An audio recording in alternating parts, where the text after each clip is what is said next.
E se eu te dissesse que o exército brasileiro massacrou mais de 10 mil pessoas, incluindo mulheres, crianças e idosos, em uma guerra que durou quase 1 ano?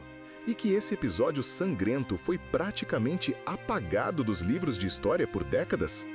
Canudos não foi apenas uma guerra, foi um genocídio disfarçado de operação militar. Foi o extermínio de um povo que ousou viver de forma diferente, que rejeitou a república recém-proclamada e que pagou com a vida por acreditar em um líder messiânico chamado Antônio Conselheiro. Esta é a história real de Canudos, a rebelião que expôs as fraturas profundas de um Brasil que acabara de abolir a escravidão e destronar o imperador, mas que ainda não sabia lidar com a liberdade, a desigualdade e a fé do sertanejo esquecido. Corria o ano de 1893, quando um homem magro, de olhar penetrante e barba longa, atravessava as terras áridas do sertão baiano, seguido por centenas de devotos. Seu nome era Antônio Vicente Mendes Maciel, mas todos o conheciam como Antônio Conselheiro. Nascido em Quixeramobim, Ceará, em 1830, ele havia experimentado perdas devastadoras. A mãe morreu quando era criança.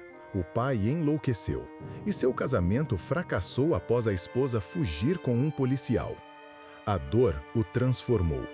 Abandonou a vida de comerciante, passou a peregrinar pelo Nordeste, pregando, construindo igrejas, açudes e cemitérios. Sua mensagem era simples, mas poderosa. Deus estava acima de qualquer governo terreno, e a república que acabara de ser instaurada em 1889 era obra do demoníaco, do anticristo. Para o conselheiro, a monarquia representava a ordem divina, e a república, com suas promessas de progresso e secularização, era uma traição aos valores cristãos do sertão. O Brasil de 1890 era um país em convulsão. A abolição da escravatura em 1888 havia deixado milhares de ex-escravizados sem terra, sem trabalho e sem perspectiva. A proclamação da República em 1889 derrubou Dom Pedro II, mas não trouxe melhorias para a população mais pobre. Pelo contrário, novos impostos foram criados, o casamento civil tornou-se obrigatório e a separação entre igreja e Estado gerou desconfiança profunda entre os católicos fervorosos do interior. No sertão, onde a seca matava, os coronéis oprimiam e o Estado nunca chegava com assistência, as palavras do conselheiro ecoavam como promessa de salvação. Ele não pregava a revolução armada, mas suas ideias eram revolucionárias. Criticava impostos, rejeitava o censo demográfico e dizia que os ricos explorariam os pobres até o dia do juízo final. Para os poderosos, isso era perigoso. Para os miseráveis, era esperança. Em 1893, Conselheiro e seus seguidores se estabeleceram em uma fazenda abandonada às margens do rio Vaza Barres, no interior da Bahia. O local se chamava Canudos e logo se transformou em uma cidade próspera e autossuficiente. Em poucos anos, a população cresceu de centenas para mais de 25 mil habitantes, tornando-se o segundo maior aglomerado urbano da Bahia, perdendo apenas para Salvador. Canudos era uma anomalia, uma comunidade onde ex-escravizados, indígenas, sertanejos famintos e desertores do exército viviam juntos, trabalhavam coletivamente, compartilhavam alimentos e rezavam sob a liderança carismática do conselheiro. Não havia propriedade privada da terra, não se pagava impostos, não se reconhecia a autoridade da república. Era uma utopia mística no meio do deserto, e isso assustava profundamente as elites baianas e o governo federal. Os jornais de Salvador e do Rio de Janeiro começaram a publicar reportagens alarmistas. Canudos era descrita como um antro de fanáticos, um reduto monarquista, um perigo à ordem republicana. Diziam que Conselheiro reunia um exército de jagunços armados que planejava restaurar a monarquia, que estava sendo financiado por potências estrangeiras. Nada disso era verdade. Canudos era, antes de tudo, um refúgio. Mas a narrativa da ameaça foi construída e alimentada pela imprensa, pelos políticos e pelos militares, que viam na comunidade um desafio inaceitável à autoridade do novo regime. A República precisava de um inimigo para consolidar seu poder, e Canudos foi escolhido para esse papel. O estopim veio em novembro de 1896. A prefeitura de Juazeiro encomendou madeira de Canudos para a construção de uma igreja, mas a entrega atrasou. Autoridades locais acusaram os canudenses de roubo e exigiram intervenção militar. O governador da Bahia, Luiz Viana, solicitou apoio federal. O presidente Prudente de Moraes autorizou o envio de tropas. Era uma questão de honra para o exército republicano, ainda inseguro e em busca de legitimidade após derrubar a monarquia sem disparar um tiro. Canudos seria o teste de fogo. O que ninguém esperava era que aquele bando de sertanejos famintos humilharia as Forças Armadas brasileiras 3 vezes seguidas. A primeira expedição militar partiu em novembro de 1896, liderada pelo tenente Manuel da Silva Pires Ferreira, com 104 soldados. Eles subestimaram completamente os canudenses. Ao chegarem próximos a Canudos, foram surpreendidos por uma emboscada bem organizada. Os jagunços, armados com espingardas velhas, facões e conhecimento profundo do terreno, derrotaram os soldados em poucas horas. Pires Ferreira recuou humilhado. O exército não podia aceitar aquilo. Em janeiro de 1897, uma segunda expedição foi enviada, agora com 543 homens, sob o comando do major Febrônio de Brito. Novamente subestimaram a resistência. Os canudenses usaram táticas de guerrilha, atacando de surpresa, recuando para o mato, conhecendo cada trilha, cada pedra. Febrônio também foi derrotado, perdendo armamento, munição e soldados. A humilhação era insuportável. O exército da jovem República Brasileira estava sendo derrotado por camponeses analfabetos liderados por um pregador. A imprensa explodia em indignação. Jornais acusavam o governo de fraqueza, exigiam ação imediata. Em março de 1897, o coronel Antônio Moreira César, conhecido como Corta-Cabeças pela brutalidade com que reprimiu revoltas anteriores, foi enviado com 1.300 soldados bem armados e treinados. Moreira César era confiante, arrogante, prometeu esmagar Canudos em dias, mas o sertão não perdoa a soberba. No dia 3 de março, durante o ataque a Canudos, Moreira César foi atingido por um tiro e morreu pouco depois. Suas tropas, desmoralizadas e cercadas, recuaram em pânico. A terceira expedição também fracassou. O Brasil inteiro estava chocado. Como era possível? 3 expedições militares derrotadas. A República estava em risco. O governo federal decidiu então mobilizar uma 4ª expedição, desta vez com um exército completo. Mais de 5.000 soldados, artilharia pesada, metralhadoras modernas, apoio logístico sem precedentes. O comando ficou com o general Arthur Oscar de Andrade Guimarães. A ordem era clara: destruir Canudos completamente, não deixar pedra sobre pedra, exterminar qualquer resistência. Era literalmente uma declaração de guerra total contra uma comunidade de civis. A 4ª expedição chegou a Canudos em junho de 1897 e iniciou um cerco implacável. Canhões bombardeavam dia e noite, metralhadoras varriam qualquer movimento. Os canudenses resistiram com uma coragem desesperada, lutando casa por casa, trincheira por trincheira.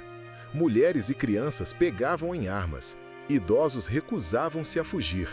Antônio Conselheiro continuava pregando, dizendo que Deus os salvaria, que aquilo era o teste final antes da salvação eterna. Mas Deus não interveio. O cerco apertava, fome, sede e doenças devastavam Canudos. Os soldados cortaram o acesso à água. Bombardeios constantes transformavam casas em ruínas. Em 22 de setembro de 1897, Antônio Conselheiro morreu de disenteria, exausto, vendo sua visão desmoronar. Mesmo morto, ele não teve paz.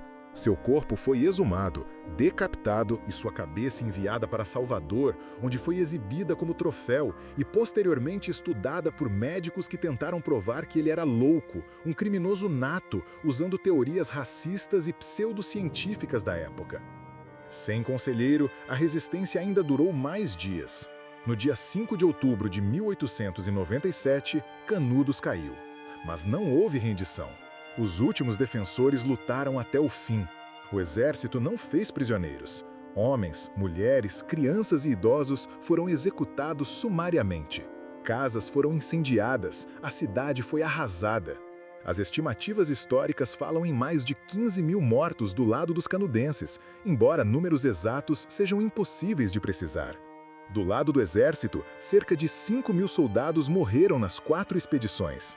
Foi a guerra mais sangrenta da história do Brasil, mais mortal que a própria participação brasileira na Guerra do Paraguai. E o mais chocante foi uma guerra contra o próprio povo brasileiro. Canudos não ameaçava invadir cidades, não planejava derrubar o governo.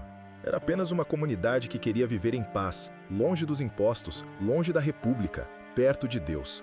Mas a República não podia tolerar isso. Não podia permitir que um grupo de pessoas vivesse fora do controle estatal, fora do projeto de modernização autoritária que a elite republicana impunha ao país. Canudos precisava ser destruída para que a mensagem ficasse clara: quem desafia a República morre. Após o massacre, o governo tentou enterrar a história. Jornais que antes alardeavam o perigo de Canudos silenciaram. Relatórios militares foram censurados. Os sobreviventes, a maioria mulheres e crianças, foram dispersados pelo sertão ou levados como prisioneiros. Muitos morreram no caminho, de fome, sede ou maus tratos. As ruínas de Canudos foram inundadas décadas depois pela construção do açude Cocorobó, literalmente apagando os vestígios físicos do genocídio.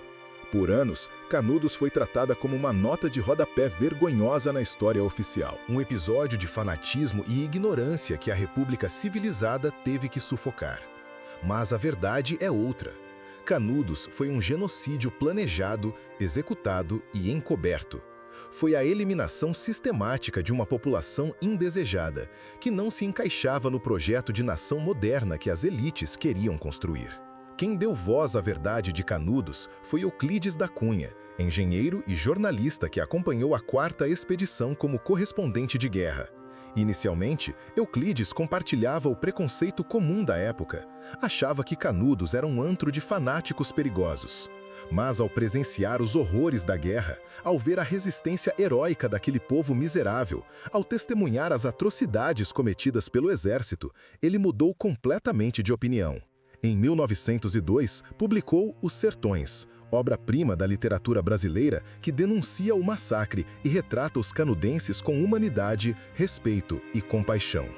Euclides escreveu: aquela campanha lembra um refluxo para o passado. E foi, na significação integral da palavra, um crime. Denunciemo-lo. O livro chocou o Brasil, expôs a brutalidade do exército e transformou Canudos de símbolo de fanatismo em símbolo de resistência e injustiça. Mas por que Canudos incomodou tanto? Por que a República sentiu necessidade de destruir completamente aquela comunidade? A resposta está nas contradições profundas do Brasil de 1890. A abolição da escravatura não veio acompanhada de reforma agrária, de educação ou de oportunidades reais para os ex-escravizados. A proclamação da República não trouxe democracia, mas oligarquias regionais ainda mais poderosas. O povo comum continuava excluído, miserável, sem voz. Canudos representava uma alternativa, uma sociedade igualitária, religiosa, comunitária, que rejeitava o capitalismo, o Estado e a modernidade imposta de cima para baixo. Era uma ameaça ideológica, não militar. Era a prova viva de que outro mundo era possível, e isso não podia ser tolerado. Canudos também expôs o racismo estrutural da sociedade brasileira. A maioria dos canudenses era negra, mestiça, indígena. Euclides da Cunha, apesar de denunciar o massacre, ainda carregava preconceitos raciais típicos de sua época, descrevendo os sertanejos como raças inferiores. Mas, ao mesmo tempo, reconhecia que aquelas pessoas eram vítimas de um sistema cruel, que o verdadeiro crime era do Estado, que abandonava os pobres à própria sorte e depois os massacrava quando ousavam se organizar. Canudos foi um espelho despedaçado do Brasil. Mostrou a violência do Estado, a exclusão social, o preconceito racial, a manipulação da imprensa, a covardia das elites. E por isso, precisava ser destruída e esquecida. A repercussão internacional foi mínima na época. O Brasil de 1897 era um país periférico, recém-saído da monarquia, sem peso geopolítico. A Europa e os Estados Unidos estavam ocupados com suas próprias crises e expansões imperialistas. Canudos foi noticiada brevemente em jornais estrangeiros como uma curiosidade exótica, um conflito entre selvagens fanáticos e o governo civilizador. Ninguém questionou o massacre, ninguém exigiu responsabilização. Foi apenas mais um episódio de violência estatal contra populações marginalizadas, algo comum na América Latina de então. Mas dentro do Brasil, Canudos deixou marcas profundas. O exército emergiu fortalecido, consolidando seu papel como guardião da ordem republicana, papel que desempenharia durante todo o século XX, inclusive nos golpes militares que viriam. A Igreja Católica, inicialmente ambígua, passou a condenar oficialmente movimentos messiânicos populares, temendo perder controle sobre as massas. As elites aprenderam que dissidência seria esmagada sem piedade. Os sobreviventes de Canudos dispersaram-se pelo sertão, carregando traumas e memórias. Poucos ousaram contar suas histórias, com medo de represárias. Mulheres que perderam maridos e filhos reconstruíram vidas em silêncio. Crianças órfãs cresceram sem saber direito o que havia acontecido. A transmissão oral manteve viva a memória de conselheiro como santo, mártir, profeta. Décadas depois, romarias começaram a visitar o local onde ficava Canudos, mesmo submerso pelas águas. A figura de Antônio Conselheiro foi ressignificada, de louco perigoso a líder popular, de fanático a visionário, de inimigo da República a vítima de um Estado genocida. No campo acadêmico, Canudos tornou-se objeto de intenso estudo. Historiadores, sociólogos, antropólogos e literatos debruçaram-se sobre o episódio, produzindo centenas de livros, teses e artigos. A interpretação predominante hoje é que Canudos foi um movimento milenarista de resistência contra a modernização capitalista excludente, contra a imposição autoritária de um modelo de Estado que não representava os interesses populares. Foi um grito de desespero de quem estava sendo deixado para trás pela história oficial, um último refúgio antes do extermínio. Canudos não foi uma aberração, mas uma expressão radical das contradições brasileiras. Desigualdade brutal, autoritarismo estatal, violência como método de controle social. A literatura brasileira acolheu Canudos com paixão. Além de Os Sertões, de Euclides da Cunha, surgiram obras como A Guerra do Fim do Mundo, de Mário Vargas Llosa, romance épico que reconstrói os eventos sobre múltiplas perspectivas, humanizando todos os lados do conflito. O cinema também se interessou. Guerra de Canudos, filme de 1997 dirigido por Sérgio Rezende, trouxe o episódio para as telas, embora com limitações orçamentárias. A música popular brasileira incorporou Canudos ao imaginário coletivo, com artistas como Gilberto Gil e Caetano Veloso fazendo referências à tragédia do sertão. Canudos deixou de ser apenas história e tornou-se símbolo. Mito fundador de uma identidade sertaneja rebelde e resiliente. Politicamente, Canudos inspirou movimentos sociais no Brasil. O Movimento dos Trabalhadores Rurais Sem Terra, o MST, fundado em 1984, vê em Canudos um precedente histórico de luta pela terra e contra a exclusão. Comunidades eclesiais de base, surgidas na segunda metade do século XX, identificam-se com a religiosidade popular e a resistência de Conselheiro. Intelectuais de esquerda resgataram Canudos como exemplo de luta anti-imperialista e anticapitalista avant la lettre. Já setores conservadores continuam a ver Canudos com desconfiança, como ameaça à ordem, como fanatismo perigoso. A disputa pela memória de Canudos é, portanto, também uma disputa pelo presente. Que tipo de sociedade queremos? Uma que massacra dissidentes ou uma que os escuta? Uma que impõe progresso de cima para baixo ou uma que respeita a diversidade de modos de vida? O legado de Canudos é profundamente ambíguo. Por um lado, foi uma tragédia, um genocídio que manchou para sempre a história da República Brasileira. Por outro, foi um exemplo de resistência, de dignidade, de recusa a aceitar a opressão sem lutar. Os canadenses não tinham chance militar, mas lutaram assim mesmo. Preferiram morrer de pé a viver de joelhos. Essa escolha, heróica e desesperada ao mesmo tempo, ecoa através dos séculos. Canudos nos lembra que nem todo progresso é progresso, que modernização pode significar exclusão, que o Estado pode ser assassino, que a imprensa pode mentir, que a história oficial pode ser falsa. Canudos nos ensina a desconfiar das narrativas oficiais, a ouvir as vozes silenciadas, a questionar o poder. Hoje, o local onde ficava Canudos é um sítio arqueológico e turístico. Quando o açude seca, ruínas emergem das águas. Paredes de igrejas, alicerces de casas, objetos cotidianos. Esses vestígios materiais são testemunhos mudos do massacre. O Parque Estadual de Canudos preserva a memória do conflito, com museu, monumentos e trilhas interpretativas. Mas o turismo ainda é incipiente. O investimento público é insuficiente e muitos brasileiros sequer sabem o que foi Canudos. E isso não é acidental. É resultado de décadas de apagamento sistemático, de um esforço deliberado para que a história de Canudos permanecesse esquecida, escondida, vergonhosa. Mas a verdade sempre encontra caminho. E a verdade de Canudos é esta: o Estado brasileiro massacrou seu próprio povo e nunca pagou por isso. Nenhum oficial militar foi processado ou punido pelos crimes cometidos em Canudos. Nenhum governante assumiu responsabilidade. Nenhuma reparação foi oferecida aos sobreviventes ou descendentes. Pelo contrário, os militares que participaram da 4ª expedição foram celebrados, promovidos, condecorados. O general Arthur Oscar, comandante do massacre final, foi promovido e seguiu carreira brilhante. O exército brasileiro nunca reconheceu oficialmente que Canudos foi um crime. Até hoje, a narrativa oficial minimiza a violência, fala em campanha militar necessária, em restauração da ordem. Essa recusa em enfrentar o passado impede que o Brasil avance.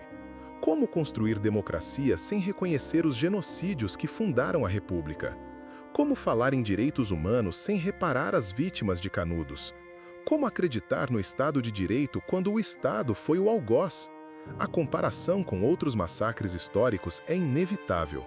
Canudos pode ser comparado ao massacre de Wounded Knee, nos Estados Unidos, onde o exército americano matou centenas de indígenas Lakota em 1890. Pode ser comparado às campanhas de extermínio de povos indígenas em toda a América Latina durante o século XIX. Pode ser comparado aos massacres coloniais na África e na Ásia. O que todos esses eventos têm em comum é a violência do Estado moderno contra populações que resistem à integração forçada, que recusam a assimilação, que insistem em viver de forma diferente. Canudos foi um episódio de violência colonial interna. O Estado brasileiro tratou os sertanejos como inimigos estrangeiros, como selvagens a serem civilizados ou exterminados. Foi a prova de que a colonialidade não acabou com a independência, mas apenas mudou de forma. Antônio Conselheiro, o homem que inspirou tudo isso, permanece figura enigmática.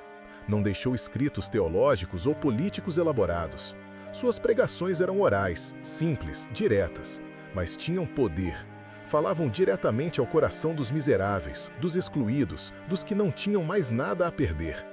Conselheiro não era intelectual, não era estrategista militar, não era líder político no sentido convencional, era profeta.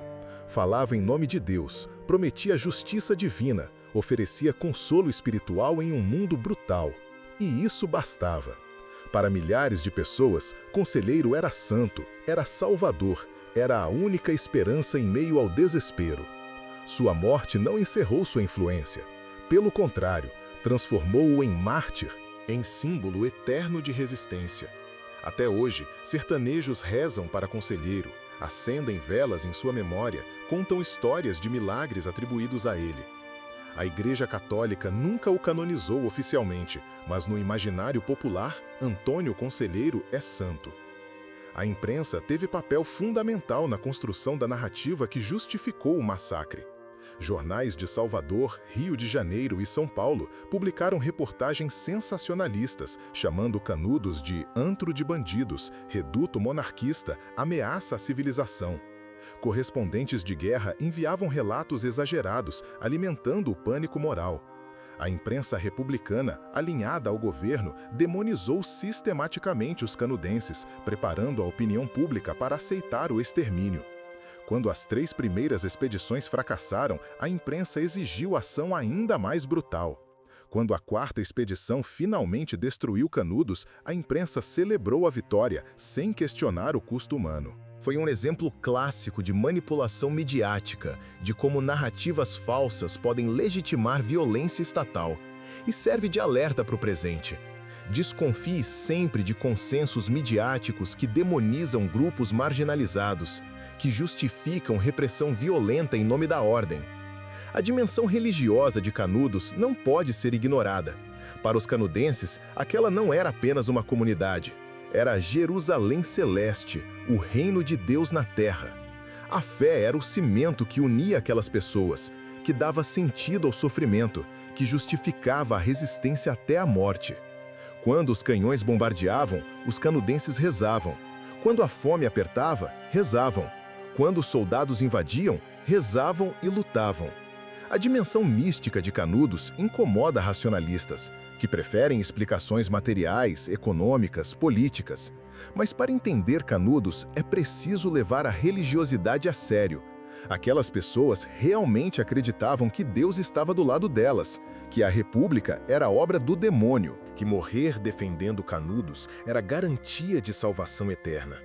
Essa fé absoluta explica a resistência heróica, o martírio coletivo, a recusa em render-se. Canudos foi, literalmente, uma guerra santa.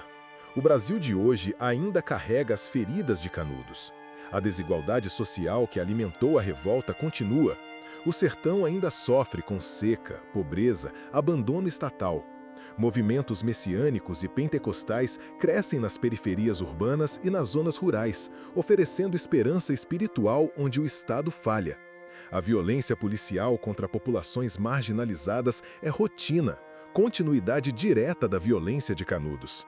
A criminalização de movimentos sociais, a demonização de quem luta por terra e direitos, ecoa a demonização dos canudenses. Canudos não é passado morto, é presente vivo. Cada favela invadida por operações policiais que matam inocentes, cada comunidade indígena expulsa de suas terras, cada manifestação reprimida com brutalidade é um eco de Canudos. A lógica é a mesma. O Estado não tolera dissidência, não tolera autonomia, não tolera quem vive fora do controle. Mas Canudos também inspira resistência. Inspira a continuar lutando mesmo quando tudo parece perdido. Inspira a construir alternativas, a sonhar com outro mundo possível, a não aceitar a injustiça como inevitável. Os canudenses perderam a guerra, mas venceram a memória. Hoje são lembrados como heróis, como mártires, como exemplos de coragem. O Estado que os massacrou é lembrado pela vergonha. Essa inversão simbólica é poderosa. Mostra que a violência pode vencer no curto prazo, mas a justiça vence na história. Mostra que vale a pena lutar, mesmo sem garantia de vitória. Mostra que dignidade importa mais que sobrevivência. A história de Canudos nos convoca a escolher que tipo de país queremos ser. Um país que repete Canudos, que massacra dissidentes, que criminaliza a pobreza. Ou um país que aprende com Canudos, que reconhece seus crimes, que constrói justiça e inclusão. Um país que escuta Antônio Conselheiro ou um país que o decapita? Um país que acolhe diversidade ou um país que impõe uniformidade pela força? Essas perguntas não são retóricas, são urgentes, porque Canudos não acabou em 1897. Canudos continua acontecendo, de outras formas, em outros lugares, contra outros povos. E continuará acontecendo enquanto não enfrentemos as raízes profundas da desigualdade, da violência estatal, da exclusão social que marcam a história brasileira desde sempre. Canudos foi o grito de um Brasil que não cabe na história oficial. Foi a rebelião dos esquecidos, dos invisíveis, dos que foram expulsos do progresso e preferiram construir seu próprio mundo. Foi a prova de que o sertão não é apenas terra de miséria e resignação, mas também de resistência e dignidade. Foi o espelho que refletiu a verdadeira face da República, autoritária, violenta, excludente, genocida. E foi também uma promessa, a promessa de que outro Brasil é possível, um Brasil de justiça, de igualdade, de respeito à diferença. Essa promessa ainda não se realizou, mas enquanto a memória de Canudos viver, enquanto contarmos essa história, enquanto honrarmos os mortos e aprendermos com o passado, essa promessa permanece viva. E um dia, talvez, ela se realize. Canudos não pode ser esquecida, não pode ser reduzida à nota de rodapé, não pode ser minimizada ou relativizada. Canudos foi um genocídio. Canudos foi um crime contra a humanidade. E o Brasil precisa reconhecer isso, oficialmente, sem eufemismos, sem desculpas. Precisa pedir perdão aos descendentes das vítimas. Precisa reparar, simbolicamente, o massacre. Precisa ensinar Canudos nas escolas, não como curiosidade folclórica, mas como episódio central da formação nacional. Precisa transformar o local de Canudos em memorial, em espaço de memória e reflexão. Precisa garantir que nunca mais um Canudos aconteça. E para isso, precisa transformar as estruturas que produziram Canudos. A desigualdade, o autoritarismo, o racismo, a violência estatal. Esta é a história real de Canudos. A história que o Brasil não quer contar, mas precisa contar. A história que expõe nossas feridas mais profundas, mas também nossa capacidade de resistência e de esperança. A história de Antônio Conselheiro e de milhares de sertanejos que ousaram sonhar com justiça e pagaram com a vida. A história de um massacre que precisa ser lembrado para nunca se repetir. A história de um Brasil que ainda não aprendeu as lições do passado, mas que pode, se quiser, construir um futuro diferente. Se esta história te impactou, se te fez pensar, se te emocionou ou te revoltou, compartilhe. Fale sobre Canudos. Exija que a história seja encenada. Visite o memorial. Leia Os Sertões. Mantenha viva a memória dos que morreram defendendo sua dignidade. E inscreva-se neste canal para mais histórias reais que o Brasil precisa conhecer. Histórias que foram silenciadas, apagadas ou distorcidas, mas que revelam quem realmente somos e como chegamos até aqui. A tragédia de Canudos não terminou com o último tiro disparado em 5 de outubro de 1897. O que veio depois foi, em muitos aspectos, igualmente brutal.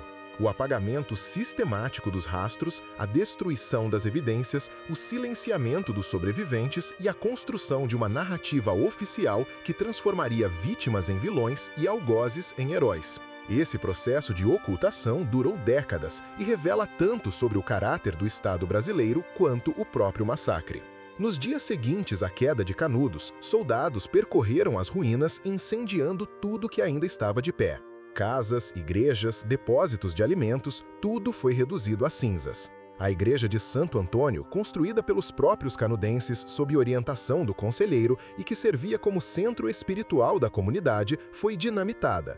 Os militares queriam garantir que nenhum vestígio arquitetônico sobrevivesse, que nenhum futuro peregrino pudesse visitar o local e transformá-lo em santuário. A destruição física era também destruição simbólica.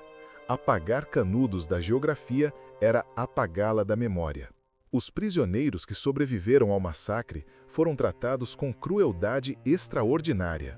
Mulheres e crianças, muitas delas feridas, famintas e traumatizadas, foram obrigadas a caminhar centenas de quilômetros até Salvador, sem água suficiente, sem comida adequada, sob vigilância de soldados que as viam como espólio de guerra.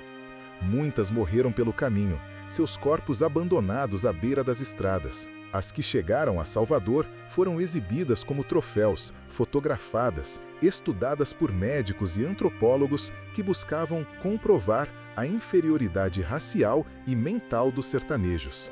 Crianças órfãs foram distribuídas para famílias de elite como criadas, separadas de qualquer parente sobrevivente, privadas de identidade e história. Era a continuação do genocídio por outros meios. Não bastava matar os corpos. Era preciso matar também a cultura, a memória, os laços familiares. Entre os prisioneiros estava uma menina de cerca de 7 anos, que testemunhou o massacre final. Seu nome não foi registrado nos documentos oficiais, mas relatos posteriores a descrevem como uma criança de olhos assustados que não falava, apenas balançava a cabeça quando perguntavam se tinha visto os pais morrerem. Ela foi levada para uma casa em Salvador, onde trabalhou como doméstica até a adolescência. Nunca mais voltou ao sertão. Nunca soube ao certo de onde vinha, quem eram seus pais, qual era seu sobrenome verdadeiro. Essa menina anônima representa milhares de destinos individuais destruídos por Canudos, vidas interrompidas, identidades apagadas, futuros roubados. A história oficial não registra seus nomes, mas eles existiram. Cada um tinha uma história, uma família, sonhos, e todos foram sacrificados no altar da ordem republicana. O exército também tratou de controlar a narrativa. Relatórios militares minimizaram as baixas civis, exageraram a resistência armada dos canudenses, justificaram cada atrocidade como necessidade militar. Fotografias do conflito, raras na época, foram cuidadosamente selecionadas e editadas. Imagens de soldados vitoriosos, de armas capturadas, de prisioneiros derrotados foram amplamente divulgadas. Imagens de corpos de crianças, de mulheres executadas, de idosos mortos foram suprimidas ou destruídas. O que chegou ao público foi uma versão sanitizada, heróica, que transformava o massacre em vitória gloriosa da civilização sobre a barbárie. Euclides da Cunha, ao escrever Os Sertões, enfrentou resistências enormes. Muitos oficiais militares tentaram impedir a publicação, acusando-o de traição, de difamação das Forças Armadas, de simpatia com os fanáticos. Euclides recebeu ameaças, foi isolado socialmente por setores da elite, mas persistiu. Seu livro, publicado em 1902, foi um divisor de águas. Pela primeira vez, uma voz respeitada de dentro do próprio establishment intelectual brasileiro denunciava o que realmente havia acontecido. Euclides não romantizava Canudos, não idealizava Conselheiro, mas reconhecia a humanidade dos canudenses e a barbárie do Estado. Escreveu com indignação: aquela campanha foi uma guerra de extermínio, uma vingança, um exemplo de como a República nascente não toleraria dissidência. O impacto foi imenso. Os Sertões vendeu milhares de cópias, foi traduzido para diversos idiomas e transformou Canudos em símbolo internacional da brutalidade estatal na América Latina. Mas mesmo com a denúncia de Euclides, o Estado brasileiro nunca admitiu culpa. Nunca houve comissão de verdade, nunca houve investigação oficial, nunca houve julgamento dos responsáveis. O general Arthur Oscar, comandante da 4ª Expedição e responsável direto pelo massacre final, foi promovido a marechal, recebeu honrarias e morreu respeitado em 1954, aos 93 anos, sem jamais expressar arrependimento. Outros oficiais seguiram carreiras brilhantes no exército e na política. A impunidade foi absoluta e estabeleceu um precedente terrível. O Estado brasileiro aprendeu que podia massacrar seu próprio povo sem consequências. Esse precedente se repetiria ao longo do século XX.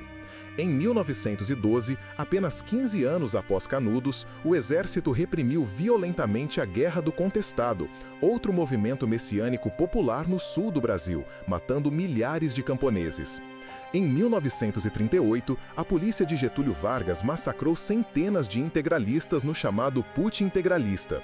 Durante a ditadura militar, 1964-1985, o Estado torturou, assassinou e desapareceu com milhares de opositores políticos. Em 1996, a Polícia Militar de São Paulo massacrou 111 presos na casa de detenção do Carandiru.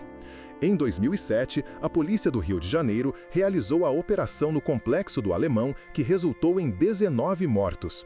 Em anos recentes, operações policiais em favelas do Rio mataram centenas de pessoas, muitas delas inocentes. A lógica é sempre a mesma. O Estado identifica um grupo como ameaça, demoniza esse grupo através da mídia, intervém com violência desproporcional, mata indiscriminadamente e depois constrói narrativa justificadora. Canudos foi o protótipo dessa lógica, e essa lógica nunca foi rompida. A dimensão racial de Canudos também merece atenção especial. A maioria dos canudenses era negra ou mestiça, descendentes de escravizados libertos apenas 9 anos antes do massacre. Para muitos deles, Canudos representava a primeira experiência real de liberdade: terra para trabalhar, comunidade para pertencer, dignidade para viver.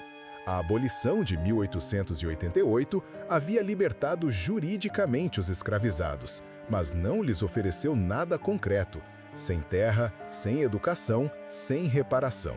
Muitos ex-escravizados perambulavam pelo país, trabalhando em condições miseráveis, enfrentando discriminação violenta, sem perspectiva de futuro. Canudos era refúgio, era possibilidade. E o massacre de Canudos foi também um recado brutal às populações negras recém-libertas. Vocês são livres no papel, mas não ousem construir autonomia real. Não ousem viver fora do controle branco. Não ousem sonhar com igualdade verdadeira. Euclides da Cunha, apesar de denunciar o massacre, não escapou dos preconceitos raciais de sua época. Em Os Sertões, ele descreve os sertanejos usando terminologia racista comum no final do século XIX. Fala em raças inferiores, em mestiçagem degenerativa, em primitivismo. Influenciado pelas teorias deterministas e social-darwinistas europeias, Euclides via os sertanejos como produtos de uma evolução racial problemática, marcados pela mistura de brancos, negros e indígenas.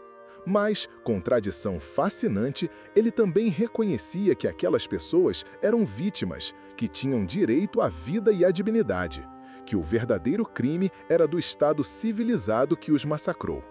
Essa contradição em Euclides reflete a contradição mais ampla da elite intelectual brasileira, incapaz de abandonar completamente o racismo estrutural, mas incomodada pela violência explícita contra os pobres e negros.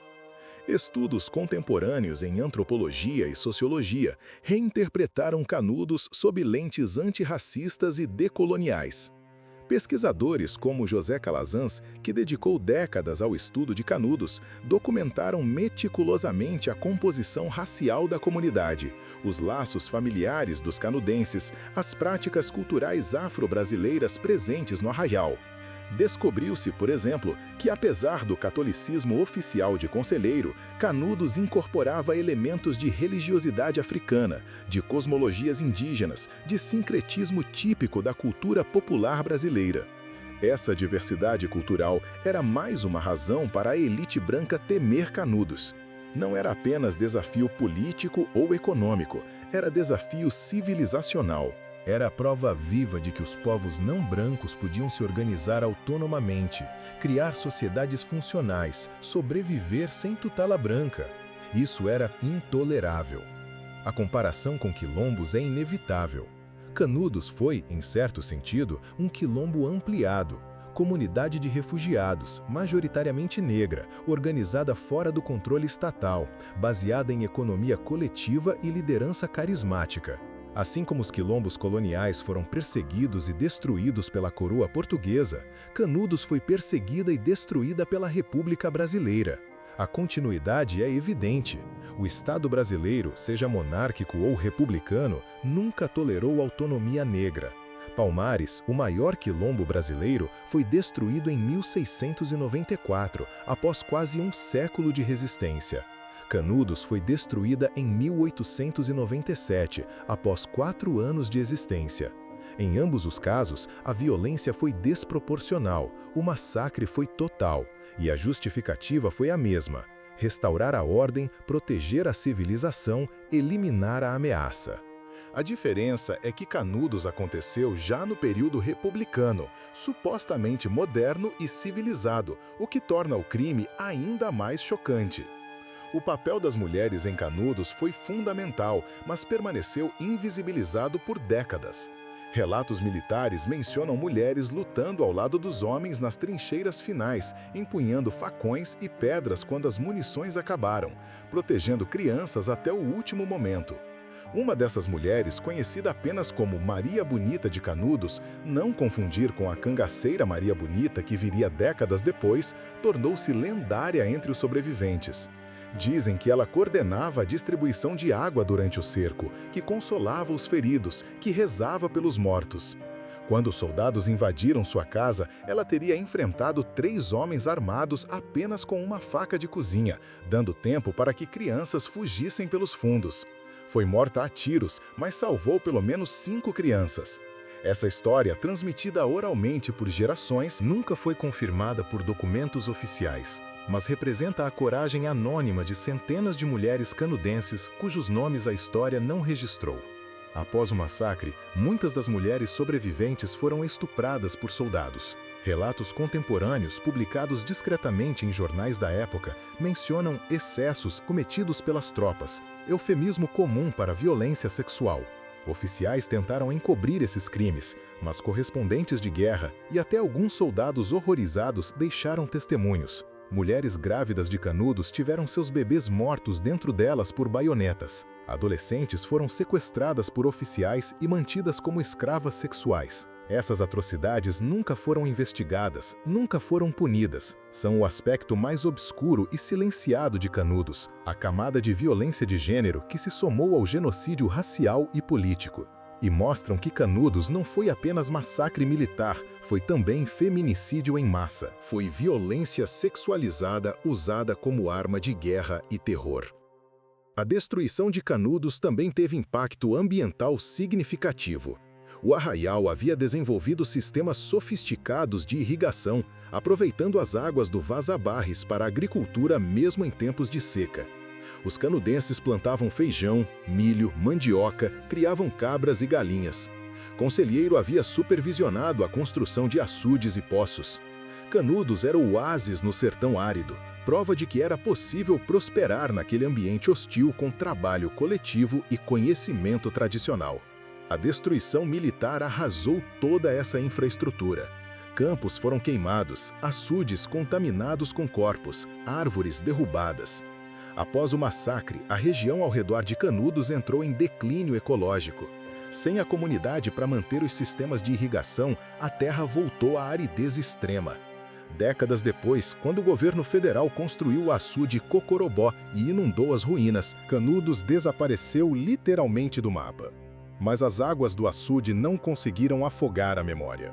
Nos anos 1970 e 1980, quando a ditadura militar brasileira começou a enfraquecer e movimentos sociais ressurgiram, Canudos foi redescoberta por nova geração de intelectuais e ativistas. Historiadores marxistas viram em Canudos um exemplo de luta de classes, de resistência camponesa contra latifundiários e Estado burguês. Teólogos da libertação viram em Conselheiro um precursor da opção preferencial pelos pobres. Artistas e escritores produziram romances, peças de teatro, filmes e músicas resgatando a tragédia. Em 1997, no centenário do massacre, o Brasil finalmente começou a discutir Canudos publicamente, nacionalmente, sem censura. Seminários acadêmicos, reportagens jornalísticas, programas de TV, tudo convergiu para reexaminar o episódio. E o consenso que emergiu foi claro: Canudos foi crime de Estado, foi genocídio e merece reparação simbólica. Em 2002, o governo federal tombou o sítio histórico de Canudos como patrimônio cultural brasileiro. Em 2019, o Instituto do Patrimônio Histórico e Artístico Nacional, IPHAN, incluiu Canudos na lista indicativa para reconhecimento como Patrimônio Mundial da Unesco, argumentando que o local representa exemplo de resistência cultural e social de populações marginalizadas na América Latina. O processo ainda está em andamento, mas a mera candidatura já representa mudança significativa. O Estado brasileiro finalmente reconhece oficialmente que Canudos não foi antro de fanatismo, mas comunidade legítima brutalmente destruída. É reconhecimento tardio, insuficiente, mas importante. Movimentos sociais contemporâneos estabeleceram conexões diretas com Canudos. O MST, maior movimento social do Brasil, realiza periodicamente romarias a Canudos, onde militantes refletem sobre as semelhanças entre a luta pela terra hoje e a experiência canudense. Lideranças sem terra citam frequentemente Conselheiro como inspiração, não pela religiosidade messiânica, mas pela coragem de enfrentar o latifúndio e o Estado. Em acampamentos do MST, encontram-se murais pintados com imagens de Conselheiro ao lado de Che Guevara e outros ícones revolucionários. Essa apropriação política de Canudos incomoda setores conservadores, que acusam o MST de distorcer a história. Mas a verdade é que Canudos sempre foi símbolo político, desde o início. A disputa pela memória de Canudos é disputa sobre o próprio significado do Brasil, país de ordem ou país de justiça, país dos poderosos ou país dos oprimidos. A literatura internacional também se interessou por Canudos. Mário Vargas Llosa, escritor peruano e Prêmio Nobel de Literatura, publicou em 1981 A Guerra do Fim do Mundo, romance épico de mais de 600 páginas que reconstrói Canudos através de múltiplas perspectivas: soldados, canudenses, jornalistas, políticos. Vargas Llosa, apesar de politicamente conservador, trata Canudos com respeito e complexidade, mostrando humanidade em todos os lados do conflito, mas deixando claro que o verdadeiro vilão foi o Estado. O livro se tornou best-seller mundial, foi traduzido para mais de 30 idiomas e apresentou Canudos a milhões de leitores que nunca haviam ouvido falar da tragédia. É exemplo de como a literatura pode fazer o que a história oficial não faz: contar a verdade, honrar os mortos, questionar o poder. No campo religioso, Antônio Conselheiro permanece figura controversa. A Igreja Católica Oficial nunca o reconheceu como santo e provavelmente nunca o fará.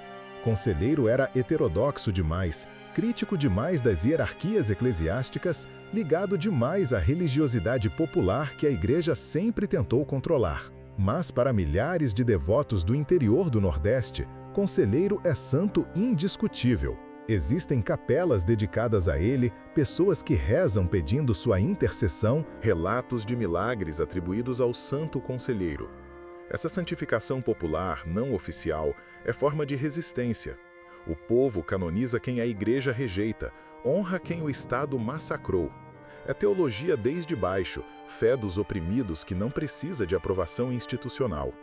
Curiosamente, movimentos pentecostais e neopentecostais, que cresceram explosivamente no Brasil nas últimas décadas, geralmente rejeitam Conselheiro, vendo-o como representante do catolicismo popular supersticioso que combatem. Mas, paradoxalmente, reproduzem elementos estruturais do movimento de Canudos: líderes carismáticos, promessas de salvação, críticas ao mundo secular, criação de comunidades alternativas. A semelhança é desconfortável para muitos, mas inegável. Canudos mostra que a busca por refúgio espiritual em meio à opressão material é constante na história brasileira. Muda a forma, mas a essência permanece. No campo educacional, Canudos entrou oficialmente no currículo escolar brasileiro apenas nas últimas décadas. Gerações de brasileiros estudaram história do Brasil sem aprender sobre Canudos, ou aprendendo versão distorcida que culpava os fanáticos pela tragédia.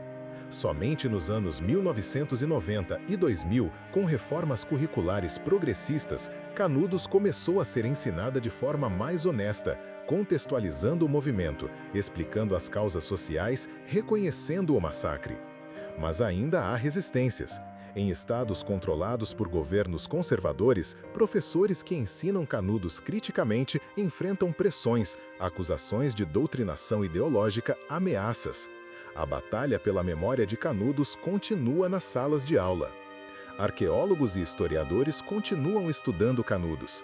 Quando o açude seca em períodos de estiagem severa, equipes de pesquisadores entram nas ruínas expostas, coletam artefatos, mapeiam estruturas, documentam tudo antes que as águas voltem. Já foram encontrados restos de casas, pedaços de cerâmica, balas de canhão, ossadas humanas. Cada artefato conta parte da história. Uma panela quebrada revela o cotidiano doméstico. Uma bala alojada em parede de barro comprova o bombardeio indiscriminado. Ossos de criança com marcas de violência evidenciam o massacre. Esses vestígios materiais são testemunhos que nenhuma narrativa oficial pode apagar. São prova física do crime. Análises forenses modernas de ossadas encontradas em Canudos revelam dados perturbadores: alto índice de fraturas cranianas causadas por golpes de baioneta ou coronadas, indicando execuções sumárias. Ossadas de crianças pequenas com marcas compatíveis com morte por esmagamento ou queimadura, sugerindo que foram mortas dentro de casas incendiadas. A ausência de ossadas masculinas adultas em certas áreas, indicando que homens foram executados separadamente das famílias. Esses dados científicos corroboram os relatos históricos de massacre sistemático, planejado, executado metodicamente. Não foi caos de batalha, foi extermínio organizado. A questão da justiça histórica permanece em aberto. Descendentes de canudenses, organizados em associações de memória, demandam reconhecimento oficial do genocídio, criação de memorial nacional, inclusão obrigatória de canudos nos currículos escolares e até reparações simbólicas. Alguns propõem que o Estado brasileiro peça perdão oficial, como fizeram outros países por genocídios históricos. Outros defendem criação de fundo de bolsas de estudo para descendentes de vítimas. Há quem sugira transformar Canudos em patrimônio da humanidade da Unesco, garantindo preservação e divulgação internacional. Mas todas essas demandas enfrentam resistências. Setores militares rejeitam qualquer admissão de culpa. Políticos temem o precedente que reparações a Canudos criaria para outros massacres históricos. Orçamentos públicos para cultura e memória são sempre insuficientes. O que fazer, então, com a memória de Canudos? Como garantir que não seja esquecida novamente, que não volte a ser nota de rodapé vergonhosa? A resposta está em cada um de nós. Em contar essa história, em exigir que seja ensinada, em visitar o memorial, em ler os livros, em apoiar pesquisas, em questionar narrativas oficiais. Canudos pertence ao povo brasileiro, especialmente aos pobres, aos negros, aos sertanejos, aos excluídos. É memória viva de resistência, de dignidade, de recusa a aceitar opressão sem lutar. Cada vez que alguém descobre a história de Canudos e se emociona, se revolta, se inspira, Conselheiro vence novamente. Cada vez que questionamos o poder, que desconfiamos do Estado, que defendemos os oprimidos, Canudos ressuscita. A verdade que o Brasil não quer contar é esta: somos país fundado em violência, construído sobre genocídios, mantido por exclusão sistemática. Canudos não foi exceção, foi regra. Foi continuidade de séculos de extermínio indígena, de escravidão africana, de massacres quilombolas. E foi precursora de décadas de violência estatal republicana que viriam depois. Reconhecer Canudos é reconhecer essa verdade incômoda. É admitir que o progresso brasileiro foi construído sobre montanhas de cadáveres. É aceitar que a modernização foi imposição autoritária, não processo inclusivo. É entender que a República nasceu manchada de sangue inocente. Mas reconhecer não basta. É preciso reparar, transformar, construir novo país. Um Brasil onde Canudos não seja mais possível. Onde diferença seja respeitada, não exterminada. Onde pobreza seja combatida com justiça, não com balas. Onde fé seja livre, não criminalizada. Onde sertanejo tenha vez e voz. Esse Brasil ainda não existe, mas pode existir, se aprendermos com Canudos, se honrarmos os mortos construindo futuro melhor, se transformarmos memória em ação, indignação em luta, conhecimento em transformação. Canudos nos ensina que resistir vale a pena, mesmo quando tudo parece perdido. Que dignidade importa mais que sobrevivência. Que justiça um dia prevalecerá. Os canudenses perderam tudo, mas ganharam imortalidade. São lembrados, honrados, inspiradores. Já seus algozes, apesar das condecorações e promoções, são lembrados pela vergonha. A história os julgou e os condenou. Essa é a vitória final de Canudos. Vencer na memória, vencer na consciência, vencer no julgamento da eternidade. Não deixe que Canudos seja esquecida novamente. Compartilhe esta história, fale sobre ela, ensine seus filhos, visite o memorial, leia os livros, questione as narrativas oficiais, exija justiça histórica. E lembre-se sempre, Canudos foi crime, foi genocídio, foi vergonha nacional. Mas foi também resistência, coragem, dignidade. Foi grito de liberdade abafado a canhão. Foi sonho de justiça afogado em sangue. Foi promessa de outro Brasil possível. Promessa que ainda espera a realização. Esta é a rebelião de Canudos. A verdade que o Brasil não quer contar, mas que você agora conhece. E conhecendo, não deixar que seja esquecida, não permitir que se repita. Inscreva-se para mais histórias que revelam o Brasil real, o Brasil escondido, o Brasil que precisa ser transformado. Porque só conhecendo o passado podemos construir futuro diferente. E só enfrentando nossas vergonhas podemos alcançar redenção.